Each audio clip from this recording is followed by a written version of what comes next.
The review of just the Arsenal match that ended quite an hour, some hours ago. That Fulham 2, Arsenal 1.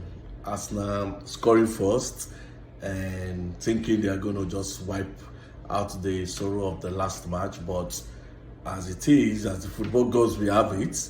Fulham came back and gave them a surprise. So my reaction to the match is, so I'm a Man U fan, so I'm just going to come neutral here. And for everything I'm going to say now, I'm going to just say this first. If anybody will win the league, that I will be happy to win the league, apart from Man U, of course, it's going to be Arsenal next.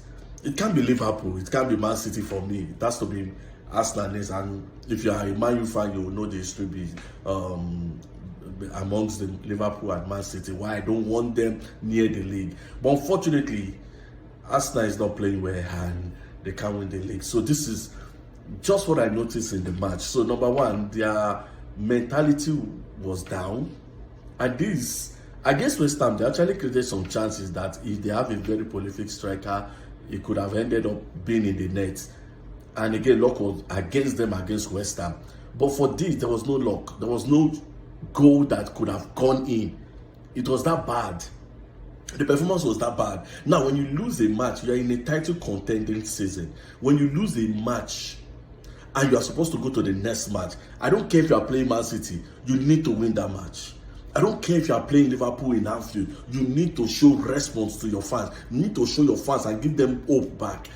And guess what? The fans showed up for them. The fans at the start of the match, they started singing. You can hear the Arsenal song in the Fulham side. The Fulham fans were quiet. They just started making noise. And they scored first, which was a very good start. And the Arsenal fans started singing. But they lost control. And now, in analyzing the match, you notice Arsenal fans always try to scapegoat some players. Last match, it was Zinchenko. Oh, next one, it will be Harvard. Oh, it will be Gabriel Jesus for not scoring. It will be Martinelli for having a poor form. Why not focus on the things that are wrong with the club? First of all, your last season performance was terrific. Yes, people might say you bottled it up and down, but you did well. You impressed well. And for you to go from good to worst in just one transfer windows, haven't lost just one player, is a reason to be sacked. You spent money when you shouldn't spend. Why is Raya coming when he's not better than Ramsdale? For me, Ramsdale and Raya are average keepers. So why are you bringing another average keeper for that amount?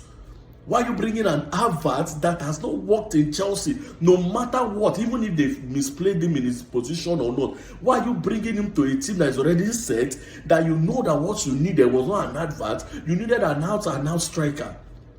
Now you're saying, oh, Tony might be too much, you might go into financial play crisis. Whoa, it's your fault. Guess what? You paid money that you don't need to pay for Havertz. Okay, quite well. Your argument would have been if you would have signed Tony wouldn't have played, which is true. He was under a gambling suspension. He wouldn't have played in January, but at least he would have come for another striker. What of Watkins? Now you are considering Watkins. You are considering Solanke. What didn't you see there before? These are the questions you ask, not scapegoating your own players. Yes, Martinelli may be having a bad form of play. Saka might be going through a bad form of play, but guess what? Form is just a temporary thing. Class is there. Saka has shown that he has the class. Martinelli has the class. In fact, I rate Martinelli more than Saka. I just feel like he's passing through some rough stages that he needs somebody to just encourage him, somebody to compete with him. Trossard is not giving him enough competition. So for Saka also, no competition on that wing. And I keep saying this, the reason why Saka has not improved more than this is because he lacks competition. If you give him a good competition like Kunduz, he will pick up. He's going to pick up. And it's going to be better than this for the club, for the player himself. But no, you are too arrogant, you are too selfish, you are too adamant, you are too stubborn because of your own style of play, because of your own kind of players. Odegaard does not have a competition in that thing. So today he passes well, tomorrow he's not passing well. Who do you want to put? you don't trust ESR again because he's an injury-prone player. That brings me to his signings. All the signings he has made, I can pick out just one or two that has clicked. What has Vieira done? The Vieira they signed, what has he done? Nothing. Now you decided to keep Real Nelson. What has Real Nelson done? Nothing. You decided to keep Nketiah. You now increase this money to 100,000, and you're saying you are in financial crisis. Why won't you be in financial crisis? What has that guy warrant to be given an £100,000 per week contract? That guy is not even competing with Jesus. Let's be honest. He's not competing. If you bring in a Watkins that can give Jesus a run for his money, in fact, Jesus will be forced to play on the wing when Martinelli is not playing well. That is the kind of flexibility your team should have. They don't have those flexibility. And because of that, you keep on scapegoating player per loss. It's not done like that. Face it. Okay, Zicheko defensively has been found out. Fine. So what are you supposed to do? You benched him in this match and you put a Keown. And I said this in a platform. I said, Keown is not a defender. The guy looks like a cyborg. He cannot defend even if his life depends on it. I will still put Zicheko there instead of that Keown. You can see their first goal. Fulham first goal. How can that ball pass you? You are tall. You have a long leg and the ball still came through. Come on. Those are not defenders you use to compete for a title season. I've already tipped Liverpool to win. Way ahead, because when I saw the two of them, I saw the team, I saw everything. Liverpool will not take chances like this. Liverpool will not lose at home to any team, and I repeat, any team. For Liverpool to lose at home, it will take a miracle. It will take those players to play maybe 11 against 9.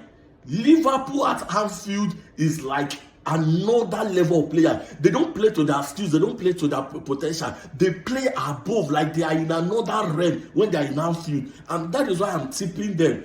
Unfortunately for me, that they're going to win the league. Is Arsenal out of the running for the league? No, because now they have a rest period to recycle this. And like, okay, what is not working, what is working? What can we do? What players can we get in? But guess what?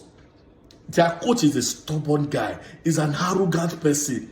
He's not going to make those changes. He's not going to sign those players. I'm telling you, I would not be shocked if he doesn't sign any player in January. I will not be shocked because he's that adamant and arrogant. So what can they do? Just look at the team. Shuffle the team. Find 2 or 3 players to come in. I have 2 or 3 players in mind for them if they don't mind. The guy that played for Fulham, Polia, or what's his name, is a good signing. He will be a good signing for them. I don't know if Watkins would like to leave Aston Villa to Arsenal. I don't know. But maybe Solanke will leave. But Solanke is not a striker that I would recommend for them. Right now, he's fine. He's scoring goals. But he's not a striker for Arsenal going forward for a long period. Tony, on the other hand, is a risk. I would say Tony is a risk. But for the amount they are quoting for Ivan Toney, I don't think Arsenal should go for him because he's a risk kind of player for me. Osimhen, far-fetched. They will never sign Osimhen in January, so they don't let us talk about it. It's a far-fetched something. So what can they do? Can they look into their youth team and see who is coming up, who can do something? Can they talk to ESR or bring him on the training schedule? What happened to Partey? Can Partey quickly come? And here he's now in training and he's not in the Ghana squad, so he can quickly help them. I know the combination of Partey and Rice is going to be crazy. I know that for sure. It's going to be crazy. But how long can Partey sustain to play? Five matches or 7 matches, then he goes back again. So they need to look for a quick fix. And Partey is not an excuse. Nobody should quote the Partey not being there as an excuse. This is Arteta's 4th season in Arsenal. This is not the first time he's playing with Partey. He has played with Partey, that means with 3 seasons. He knows the injury problem. He knows the injury crisis of this player. So don't quote it as an excuse why they are losing or why he's not playing. So please, let them look at it, and I don't know what will happen. So these are my own reaction. I know we will have some different take, and I'm willing to learn from others. Thank you.